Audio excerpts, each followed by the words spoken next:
Hey guys, and welcome to another video. Join me today to go up Hakone Mountain and check out the open air art museum. So I have a long weekend this weekend. It's 3 days instead of 2. That's what a long weekend is. But I'm going to Mishima, which is like Mount Fuji, and then Mishima is like right here, and then like Hakone, and then I don't know, that other's Fuji, whatever, they're all around Mount Fuji. So Shizuoka Prefecture, Mishima. Yeah, I'm on my way, taking the Shinkansen again. It's gonna be good. You've probably never heard of Mishima before, and to be honest, I hadn't either. But on the Izushabuten Peninsula, there is that one zoo that has the Capybara Onsen, so that was my goal to go to in this trip, but I also wanted to stay around Mount Fuji, so I chose a spot that wasn't all the way to the zoo, but like close, so I could do all of it in the same trip. Very small, huh? That's what you get for a single person room. It's actually not that bad for a Japanese hotel room. And I still love that this is just a carton and like very much see-through. Yeah. And then I'm just gonna figure out what like my actual plan for tomorrow is, because I'm gonna go to Hakone, which is gonna be like a half-an-hour train ride. But it's supposed to have like good views of Mount Fuji. Yeah, Hakone tomorrow because the weather's supposed to be clear. I did look. And then Sunday's partly cloudy, so that's when we're gonna go to the Capybara Onsen. Capybara Onsen, which I'm very excited about. There we go, Mishima. So I'm off to Hakone today to do the ropeway and museum, for sure. Japan never fails to impress me at how just truly beautiful the country is. The nature is amazing. Like, this is February or something. But something I didn't realize was that the train ride to Hakone is part of the like adventure of going to Hakone. It's a scenic train ride, so that also helps. It took quite a long time to get there, not a half an hour like I thought, but it was still cool.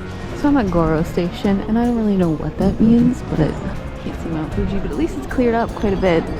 So I should be able to once I'm somewhere where I can see Fuji. I think I'm just gonna do cable cars. There's the O again. I didn't record it the first time, so you don't know what I'm talking about. And so I came up this big hill. There's so many people. So basically, like over there is the ocean, like, you know, it's like the end, that's the ocean. So basically am I pointing at the right place on camera? Okay, so basically I started down there and I came all the way up and on the train. And now I have to get on the ropeway, which is like, whatever, because I'm still going up. Onto the Hakone ropeway. Oh, there's still a huge line. Fuji's that way, so I can't see it yet. No, it says the forecast I won't be able to see Mount Fuji. Oh no. I wasn't gonna let the forecast stop me though, because there's actually other interesting things you can see. Because the ropeway goes right over a sulfuric hot springs, especially in winter when there's the plumes of hot steam that you can see really well. It's super cool. The ropeway up the mountain is about a 30-minute ride and costs 2,500 yen round trip. Weather forecast live, you can see Fuji. At the end of the ropeway, there is a museum and restaurant and gift shops, of course. Hakone Geo Museum. Interesting. Oh, the wind is very cold. Look at this cat. It's so cute. I'm getting one of these. The smell of sulfur is so strong from these natural hot springs. Like, that's obviously what all the smoke's for. Steam is for, because it's cold out. So that's the ropeway I just went across. They also sell the famous black onsen eggs. Oh, literally it is just a black egg. The actual egg isn't black, it's actually just the shell. So I ate my eggs, drank my drink, and then I was on my way back outside. So I guess that is also a volcano. That's why there's all the hot springs and natural gases and stuff. The forecast definitely was a lie. I could see Fuji quite well. So now I'm headed back to the ropeway to continue my way towards Mount Fuji, right there. And there's a lake over there that I'm gonna go to. There's like a pirate ship on the lake too, but I didn't get a ticket for that, so I won't be doing that. You can get ropeway tickets to just go to that halfway point, which I would actually recommend if you were coming to Hakone. I did go all the way down to the lake, but there's nothing over there unless you're doing the pirate ship ride. So I would just go halfway, turn around at the mountaintop. What is this doing here? Why? That's so funny. Obviously, I didn't know this at the time, but apparently the anime Evangelion is set in Hakone, so that's why all the Evangelion stuff is here. I really like the elevator. I didn't ride it though. Lake Aishi? I don't know. There's the boat. I didn't get a ticket for it. You'd think out of everyone that would get a ticket for it, it'd be me, but I didn't. I say this because I love boats. There isn't much here other than the boats, are there? So I'm headed back on the ropeway to go to the open air museum. I was here during the off season, so maybe on season, summer, spring, fall, whatever, just not winter. There might be more things to do over on the other side of the Hakone mountain, but if you're there in winter, I would definitely recommend just going to that halfway point and seeing the hot spring and all of the sulfur stuff.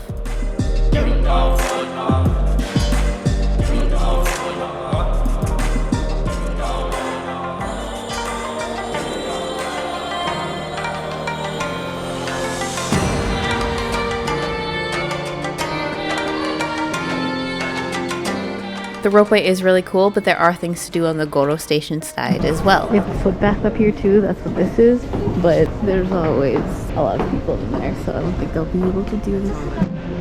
Please come again. The ropeway starts at Sozen Station, but to get to Sozen Station, you actually take this cable car from Goro Station. It's also a scenic route, but it's also super crowded. They fit as many people as they can into those train cars.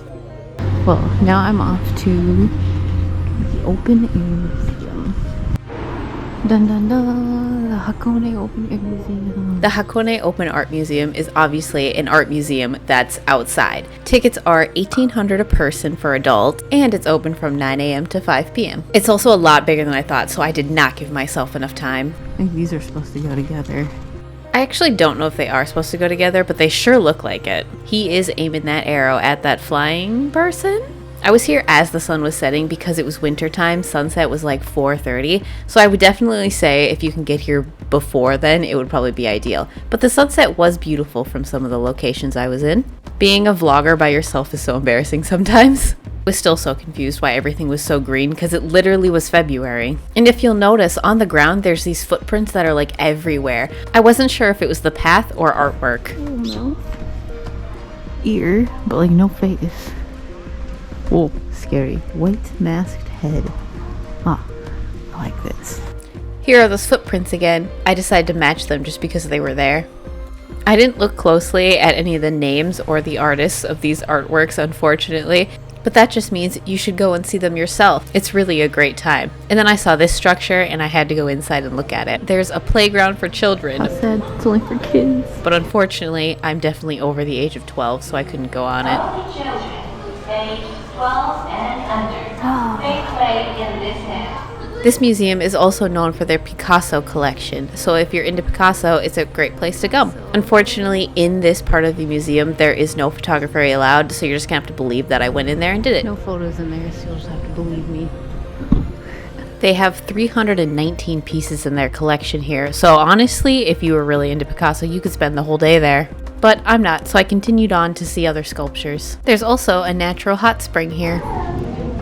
Bruh, another foot bath. I feel like I should do it.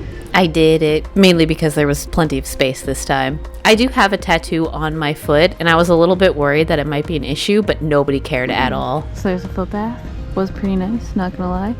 I'd do it again. It was getting kind of cold out, so the warmth was nice. Next, I headed to the thing I was most excited about, the symphonic sculpture. It's a structure that you can go inside and walk up the stairs all the way to the top. So, over there. No, over there is Mt.Fuji, so you can't see it from down here. And there's the foot bath. Focus on the stairs. Don't forget to like and subscribe if you want to see more of my videos. Thank you so much.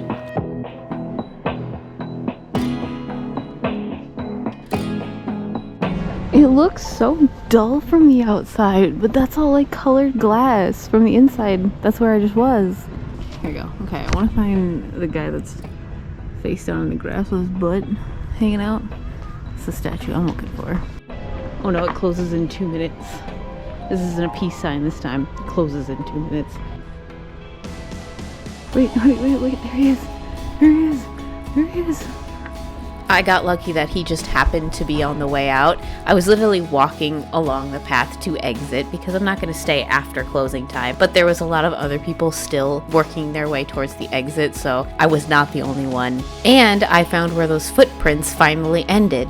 The museum was closing, so I was on my way out, but I definitely took time to take some video of some of the sculptures that I didn't get to stop and look at very closely, like the egg and these weird people. I would definitely say go longer than the hour-ish that I was there.